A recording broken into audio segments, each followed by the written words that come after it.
કાયદો અને વ્યવસ્થાની જાળવણી માટે જવાબદાર પોલીસ પર જ હુમલો થાય તો પછી એક ગંભીર સવાલ ઊભો થાય છે કે આખરે કાયદાનો ડર કોને રહ્યો છે? કારણ કે જ્યારે કાયદાની રક્ષા કરવા ગયેલી પોલીસ ટીમ જ હુમલાનો ભોગ બને ત્યારે સામાન્ય નાગરિકોની સુરક્ષા અંગે ચિંતા ઊભી થવી સ્વાભાવિક છે. ભાવનગર જિલ્લામાં આવી જ એક ચોંકાવનારી ઘટના સામે આવી છે. જુગારના અડ્ડા પર દરોડો પાડવા ગયેલી પોલીસ ટીમ પર કેટલાક વ્યક્તિઓએ હુમલો કર્યો હોવાનો આરોપ છે. આ ઘટનાએ ફરી એકવાર કાયદો અને વ્યવસ્થાની સ્થિતિ અંગે ગંભીર સવાલ ઊભા કર્યા છે અને ચર્ચાઓ થઈ રહી છે. શું છે સમગ્ર મામલો? આવો વિગતે વાત કરીએ આ અહેવાલમાં. નમસ્કાર, હું છું ચિરાગ વર્ષાબેન. આપ જોઈ રહ્યા છો સ્વમાન.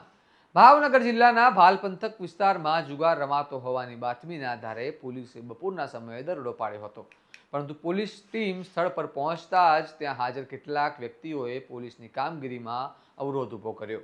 આરોપ છે કે કેટલાક લોકોએ પોલીસ કર્મચારીઓ સાથે ધક્કા મૂકી અને ઝપાઝપી પણ કરી હતી અને આ દરમિયાન કેટલાક પોલીસ કર્મીઓને ઈજાઓ પણ પહોંચી હોવાનું સામે આવ્યું છે. માહિતી મુજબ એક પોલીસ કર્મીને માથાના ભાગે ઈજા પહોંચી છે અને ચોંકાવનારી વાત તો એ છે કે આ ઝપાઝપી દરમિયાન એક પોલીસ કર્મીને ખાડીમાં નાખી દેવાનો પણ પ્રયાસ કરવામાં આવ્યો હતો.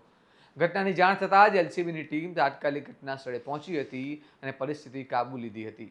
ત્યારબાદ પોલીસે કાર્યવાહી કરીને કુલ 15 આરોપીઓને રાઉન્ડ અપ કર્યા છે અને સમગ્ર મામલે ગુનો નોંધીને આગળ કાયદેસરની કાર્યવાહી હાથ ધરવામાં આવી છે. ભાવનગર ગ્રામ્ય જે ડિવિઝન છે તેનું વેરાવદર ભાલ પોલીસ સ્ટેશનના જસવંતપુરા ગામનો ગઈકાલનો જે બનાવ છે, જેમાં પોલીસ કર્મચારીઓને જે પેટ્રોલિંગમાં હતા દરમિયાન તેઓને બાતમી રાહે હકીકત મળેલી કે જસવંતપુરા ગામમાં જે છે માતાજીનું મંદિર છે તેના વિસ્તારમાં ત્યાં આ લોકો જુગાર રમે છે, જેથી તાત્કાલિક રીતે અમારા પોલીસ કર્મચારીઓ ત્યાં જઈ અને રેડ કરતા લોકો જે છે અને તેમાં મહિલા બી જુગાર રમતા હતા અને આ લોકોને પોલીસ હોવાનું કહેવા છતાં તેઓએ આ લોકોને પોલીસને માથાના ભાગે તથા શરીરે માર મારેલો અને એક જે પોલીસ કર્મચારી છે તેને હાથમાં બી વાગેલી છે છરી. આ બાબતે વેરાવદર ભાલ પોલીસ સ્ટેશનમાં હત્યાની કોશિશ, ધાડ અને જે રાયોટિંગનો ગુનો દાખલ કરવામાં આવેલા છે.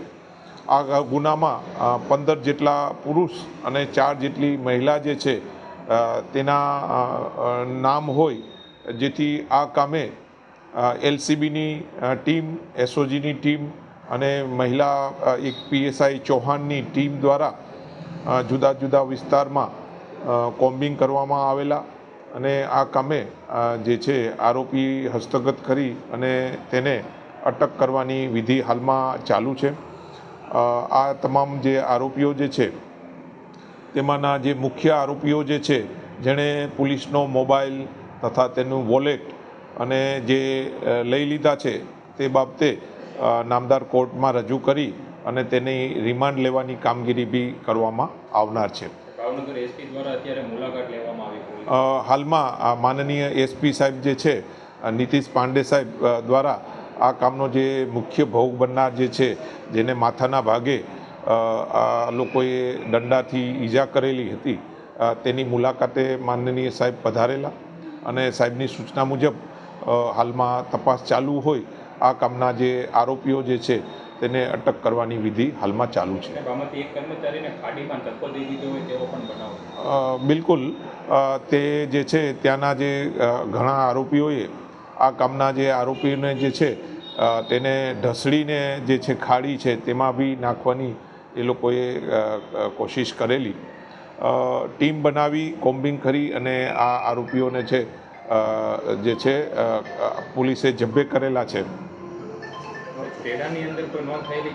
હા, સ્ટેડામાં એટલે અમારે જે જતા હતા ત્યારે આ લોકો પર્સનલી પીઆઈ શ્રી જે છે ત્યાંના ગોર સાહેબને તેઓએ ટેલિફોનિક જાણ કરી અને તેમની સૂચના મુજબ કાર્યવાહી કરવામાં ગયેલા હતા પોલીસ કર્મચારીઓ. એવી પણ વાત છે, જે પોલીસ કોન્સ્ટેબલ ગયા હતા તે કેરી નામની લોડિંગ રિક્ષા આવે છે તે લઈને રેડ કરવા ગયા હતા. ડ્રેસમાં નહોતા, સાથે જ જે કીધું હેડ કોન્સ્ટેબલ કક્ષાના કોઈ વ્યક્તિ સાથે નહોતા. એકચ્યુઅલી જે છે આ જે ગયેલા ત્યારે વેરીફાઈ કરવા માટે ગયેલા. ઘણી હકીકત જે મોટા લેવલનો જે જુગાર હોય છે તો તેમાં વેરીફાઈ કરવું બી જરૂરી હોય છે અને વેરીફાઈ કરતાં ત્યાં આ લોકો જુગાર રમતા હોય અને બાદમાં જે છે એ લોકોએ રેડ કરી અને બીજા પોલીસ કર્મચારીઓની ગાડી બોલાવી લીધી અને સાહેબને બોલાવવાની કાર્યવાહી કરેલી. હકીકતમાં તેઓ વેરીફાઈ કરવા માટે ગયેલા અને ત્યાં જઈને જ પછી આ રીતની રેડ કરેલી. આ ઘટનાએ અનેક સવાલ ઊભા કર્યા છે, કારણ કે અહીં સામાન્ય નાગરિક નહીં પરંતુ કાયદાની રક્ષા કરતી પોલીસ જ ઇજાગ્રસ્ત થઈ છે.